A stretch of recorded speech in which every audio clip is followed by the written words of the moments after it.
Hello YouTube, our main topic we will cover today is World War I, the Great War, the war to end all wars, or as the teens call it, the one without Hitler.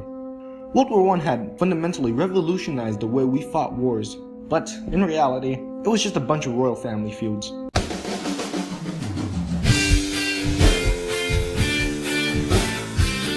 But really though, this war had a huge impact on human civilization as we know it. It was essentially the first ever modern war. The technologies which were created had effectively changed warfare indefinitely. To find where the war started, we have to travel back to 1914 Europe, a very unstable region where everyone hated each other. It all started on a summer's day of June 28th in Sarajevo. After many failed assassination attempts of Archduke Franz Ferdinand and his wife, our nationalistic friend Gavrilo Princip sits at a cafe realizing his dreams of being a Serbian hero, ending the oppression which his people had suffered, has ended. But as he sat on the cafe, he witnessed a car rolling by, and yes, on that car was the Archduke. The driver had taken a wrong turn. Our new friend quickly stood up from his seat and shot 2 bullets. These bullets would usher in a new era for the world. Franz Ferdinand and his wife were killed.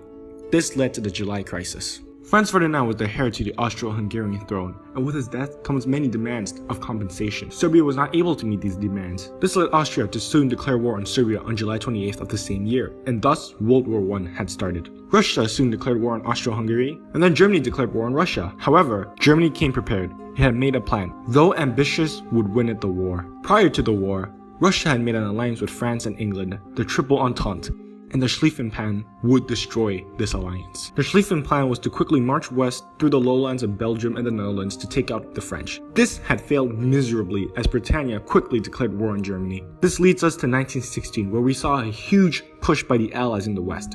The infamous battles come from this era, such as the Battle of Verdun, which lasted 10 months from the 21st of February to the 20th of December, where thousands of Frenchmen died due to the unleashing of chlorine gases by the Germans, and the Battle of the Somme, which lasted 4 months. The battle in the east was doing fine as the Brits, with the help of T.E. Lawrence, pushed through the Ottoman Empire, inspiring the Arabs to revolt. However, with Russia leaving the war, the Allied powers of France and Britannia had lost a valuable ally. Fortunately, across the Atlantic, America had offered a hand. As Germany made strong pushes in the west, they were being countered by large numbers of soldiers coming from the Atlantic. Influx of soldiers has pushed through the Balkans, the Middle East, and the West, which had won them the war. Now we get to why this war was so significant. The war was a tragedy. It was the first war using modern weapons, and because of this, we used old tactics. This had led to millions of deaths as soldiers marched fearlessly into peril, which are the war machines and the barbed wire. Soldiers would dig up trenches and barricade it with sandbags and barbed wire to hide as they feared walking through the treacherous no man's land. Before World War I, war was romanticized. It was a heroic act which showed love for one's nation. This is why countless children under 18 signed up for the war, and tragically, this was not what they expected. It was nothing like the heroic war stories. It was a much darker thing. This war had changed what we thought of warfare. It was no longer a necessity, and it had inspired us to look for different solutions to solve our problems through trade or diplomacy. For about 20 years,